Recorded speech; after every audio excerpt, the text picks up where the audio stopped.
Capítulo 3. Define lo que quieres de la vida. ¿Sabes lo que quieres de tu vida? Una pregunta muy interesante para la que no todo el mundo tiene una respuesta. De hecho, es una pregunta muy compleja que requiere de un cierto tiempo de reflexión a diferentes niveles para responderla. He crecido en una familia de luchadores. Mi padre sacó su primera carrera universitaria estando en el servicio militar obligatorio. Estudiaba a escondidas por las noches para sacar la titulación de ingeniero aeronáutico. Tras sacar esa ingeniería, hizo 2 carreras más estudiándolas al mismo tiempo: ingeniería medioambiental e ingeniería metalúrgica. Quería saber mucho y rápido. Quería cambiar el mundo. A sus 27 años, 2 años después de mi nacimiento, trabajando en un proyecto de energía nuclear, sufrió un terrible accidente. Un fallo eléctrico provocó una explosión que le voló literalmente el brazo. Él dice recordar haber escuchado una voz interior que le dijo: «Cuidado», e instintivamente se protegió la cara cuando aquel artefacto detonó y lo lanzó por los aires a varios metros. Se encontraba solo en aquel lugar, así que tuvo que ir al hospital por su propio pie. Llegado a urgencias, el médico que lo atendió le comunicó que debían amputarle el brazo o podría morir. Mi padre le comentó al médico: «Es mi cuerpo y me gustaría decidir. Por favor, vuelva a coser los músculos. Haga lo que haga falta. Véndelo y déjelo, que yo me curaré». Mi padre escuchó a un premio Nobel de Medicina que hablaba del estado de la mente y del poder de la autocuración. Empezó a leer mucho acerca de qué tipo de cosas debía producir su cuerpo para recuperarse de un daño como el que había sufrido. Estudió la forma, la estructura muscular y ósea y el sistema nervioso. Se documentó acerca tanto de la anatomía como de la medicina que se debía aplicar, y se dijo a sí mismo: «Alberto, tú te vas a curar este brazo». Para ello, empezó a imaginar cada día y cada noche que su brazo se regeneraba y se curaba. En su mente, reproducía mentalmente cómo su cuerpo fabricaba células regeneradoras que su corazón bombeaba hasta el brazo. Imaginaba cómo producía los tejidos que necesitaba su brazo para recuperarse. Tras varios cambios de vendaje y unos cuantos meses más tarde, el brazo se había recuperado milagrosamente. De hecho, si a día de hoy miras los brazos a mi padre, te sería imposible saber cuál es el que sufrió el accidente, únicamente perceptible por una pequeña marca que dejó en la muñeca. El placebo es igual de potente que su antónimo, el nocebo. Relacionando hechos. Años después, era yo quien estaba convaleciente por el accidente de quad. Con todo, aquel no era mi primer accidente grave. En el 2021, justo un mes después de los atentados del 11 de septiembre, sufrí un terrible accidente en coche. Tras varias vueltas de campana, acabé con 3 vértebras fracturadas. Me acuerdo perfectamente de todos los detalles porque fue como si todo sucediese a cámara lenta. Un fallo mecánico hizo que el airbag del conductor saltase y el impacto me dejó inconsciente durante unos segundos. Al despertar, aturdido, no sabía dónde estaba. El polvo blanco del airbag, aún medio inflado, tapaba toda la visión. Mis manos seguían asidas al volante. Lo que sucedió a partir de recuperar la conciencia pasó, como decía, como si fuera a cámara lenta, como si tuviera una cámara de alta velocidad grabando el momento.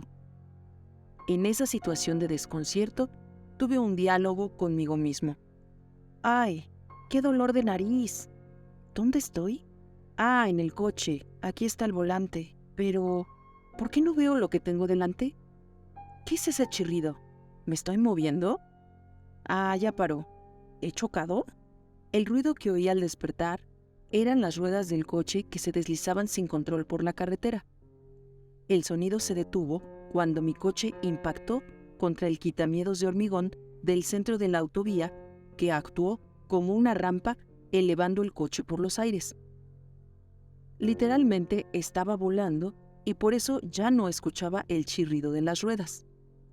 El coche se levantó girando sobre su eje hasta caer invertido sobre el techo y dar varias vueltas de campana. ¡Ay, joder, carajo! Esto no me puede estar pasando a mí. Mi cerebro funcionaba más rápido de lo normal. Sorprendentemente, veo como el airbag se despliega poco a poco.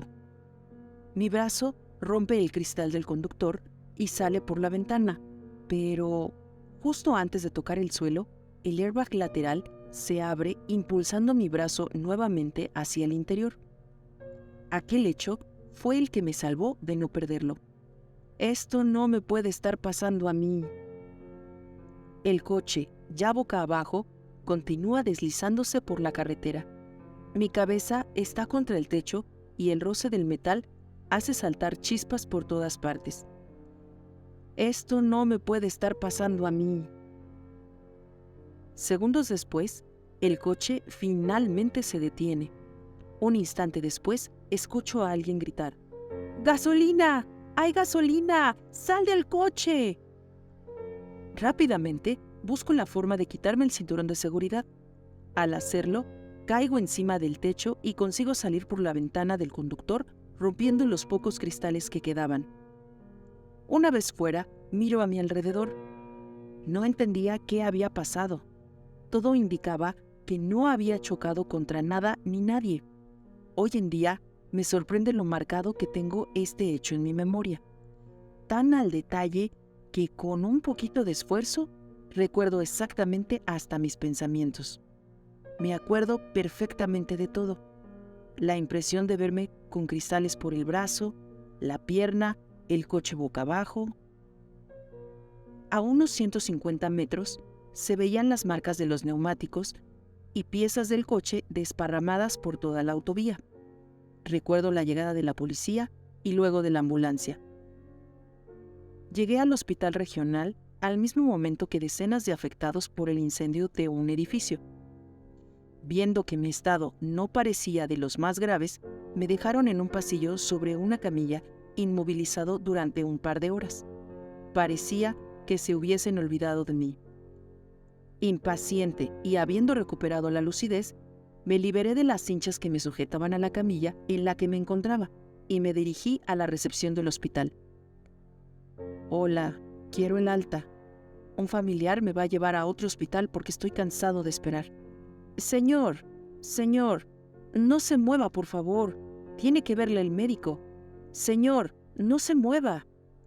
Un médico llegó corriendo hasta donde estaba y me ordenó que me tumbase de nuevo en la camilla. ¿Y por qué? Hace 6 horas que he sufrido un accidente de tráfico y aún tengo cristales clavados en el brazo. Por no hacer, ni siquiera me han limpiado la sangre de la cara. Señor, tiene que volver a la camilla, por favor, que quiero el alta. Señor, tiene la espalda rota. Le ruego que deje de moverse. En su estado, un desplazamiento de 1 milímetro podría dejarle paralítico. ¡Que me voy a otro hospital! El enfado me nublaba la capacidad de razonar hasta que en un segundo recuperé la cordura. Perdón, ¿qué dijo de paralítico? Soy lo que se llama un mal enfermo. No sé estar convaleciente. No soy de seguir los consejos, ni siquiera en un hospital. Y tampoco me gusta que nadie me vea en ese estado. Me guío por mi propio sentido común, que no siempre es muy objetivo. Las pruebas posteriores determinaron que, a consecuencia de los daños, tenía unas lesiones vertebrales que acentuarían la fragilidad de mi columna para el resto de mi vida. El diagnóstico se completaba con un apunte. Posiblemente tendría que usar bastón durante los siguientes 15 o 20 años y no podría volver a practicar ningún tipo de deporte de fuerza. Doctor, veo que no se anda con rodeos. Está bien, pero tranquilo, yo me curaré. Tengo 24 años y no pretendo estar hasta los 40 con un bastón. Mi idea es seguir con mi vida habitual una vez recuperado. Así que, guiado por mi instinto, estuve casi todo un año haciendo lo que mi padre me había explicado, imaginando cómo mis vértebras se soldaban, se reconstruían y se curaban. Pasado un año, volví a la consulta del mismo traumatólogo. ¿Cómo lo ve, doctor? ¿Has traído las placas del accidente? Sí, aquí tiene. Bueno... Sí, doctor, ¿cómo está? Pues realmente bien. Parece que tu cuerpo tiene muy buena curación y puede que no te queden secuelas graves. No las tuve, y a nivel salud, mi vida fue bastante bien hasta el mencionado terrible accidente con el quad. Para descartar cualquier efecto del primer accidente, me hicieron pruebas de la estructura ósea de mi espalda al completo. Un TAC, resonancia magnética, para comprobar el estado de mis lesiones. En ningún resultado se mencionaba ninguna vértebra afectada, ni tan siquiera se hacía referencia a algún callo formado por el sellado del hueso y su curación.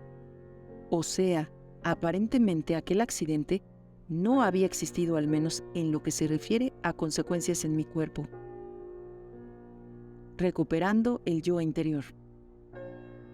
La conclusión para mí era clara.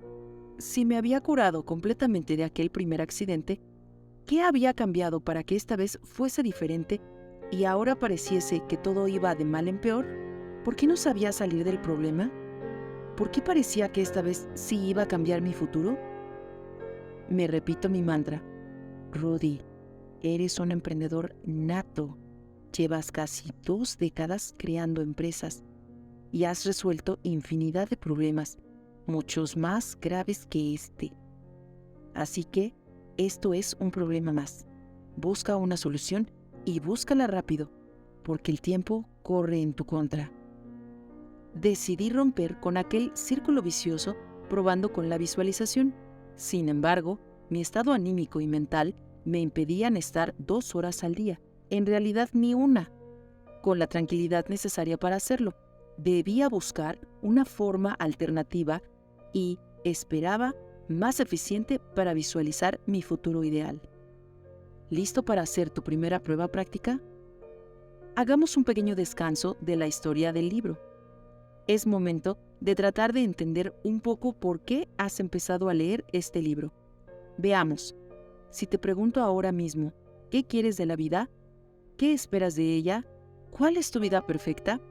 Probablemente tu primer impulso sea una respuesta típica: felicidad, dinero y amor. El orden no importa demasiado. Bien, ahora, ¿podrías describir esa visión? Tómate un momento y descríbela como hace un niño de 4 años cuando le dice a sus padres cuál es el regalo que quiere para su cumpleaños. Descríbelo tan bien que cualquiera que lea esta descripción pueda entenderlo. Por favor, dedica 30 a 45 segundos a pensarlo. ¿Lo has intentado? ¿A que no es tan sencillo? Pues eso es lo que vas a hacer hoy. Intenta detallar lo que quieres de la vida. ¿Conoces el concepto elevator pitch? Según la Wikipedia, la idea básica y resumida es condensar un mensaje que llame la atención de alguien en pocos segundos o minutos, obteniendo como resultado una entrevista o reunión con esa persona para más adelante. Entre otras cosas, este tipo de resumen es la evolución de la sabiduría y la investigación, que dan como resultado una frase perfecta que expresa una idea de forma clara y concisa, sin generar otra reacción que no sea "lo quiero". Pues hoy ese será tu objetivo. Escribe 3 frases que definan lo que quieres de tu futuro en este año. Anota aquello que deseas que se cumpla a lo largo de los próximos 12 meses. Aquello que, aunque no dependa solo de ti, haría que este fuese un año para recordar. Para darte una pista de cómo hacerlo con sentido y que tus ideas de futuro tengan mayor fundamento, tienes que tratar de imaginarte primero cómo te ves a ti mismo de aquí a, digamos, los próximos 20 años. ¿Cuál sería tu futuro perfecto dentro de 20 años? Mírate en él. Una casa en el mar, tus hijos, un perro, un Ferrari en el garage, un trabajo sorprendente, una salud de roble, lo que quieras. Por favor, no continúes leyendo hasta que lo veas. Funcionará mejor esta técnica si sigues bien los pasos. Ahora que ves tu futuro a unos 20 años, ¿cómo te ves en 10 años? Imagínate a ti mismo en 10 años. Y para estar así en 10 años, ¿qué debería pasar en 5? ¿Cómo te ves dentro de 5 años? Ya tienes tu plan, en 5, 10 y 20 años. Lo único que necesitas es una ruta, un camino que debes de trazar marcando una estrategia con hitos a cumplir. ¿Ya lo tienes? Pues ahora puedes pensar en los próximos 12 meses. Piensa en 3 cosas reales que ayudarían a encarrilar tu vida hacia la felicidad interior. 3 cosas que harían que tu próximo año rebose felicidad. Piensa en tus primeros 12 meses hacia la vida que acabas de visualizar para dentro de 20 años. Ahora sí, que parece un ejercicio sencillo, y por cierto, lo es. Además, te puedo garantizar que realmente funciona. Escribe estos 3 deseos de tu año perfecto en un papel. No pretendas cambiar tu vida ni el mundo que te rodea. Simplemente, pregúntate a ti mismo qué daría un poquito más de felicidad a tu vida y hacia dónde quieres llevar tus próximos 10 años. El objetivo principal es entenderte a ti mismo. Entender lo que realmente quieres y por qué lo quieres. Entender hacia dónde va tu futuro. Detectar cuáles son las cosas realmente importantes y en cuáles estás perdiendo el tiempo, ya que no te dirigen hacia tu futuro. Por favor, coge un papel, escríbelas. Y no te preocupes si no te salen a la primera, es bastante común. Puede que te tome un par de minutos o incluso un par de días. Tu vida es importante. Dedica 10 minutos al día a mejorarla. Redacta esas frases como un discurso de elevator pitch. Recuerda que tu reacción al leerlas debe ser "lo quiero". Puede que te cueste encontrar las palabras o que pasado un día cambies la redacción, pero el espíritu de tu escrito debe ser como un contrato. Vigila dónde pones las comas y los puntos para no provocar dudas, y formula un texto que cualquiera pueda entender con una sola lectura. Nuevamente, coge un papel, escribe los 3 deseos que pueden hacer un cambio en este año. Tómate tu tiempo. El libro seguirá ahí para cuando vuelvas.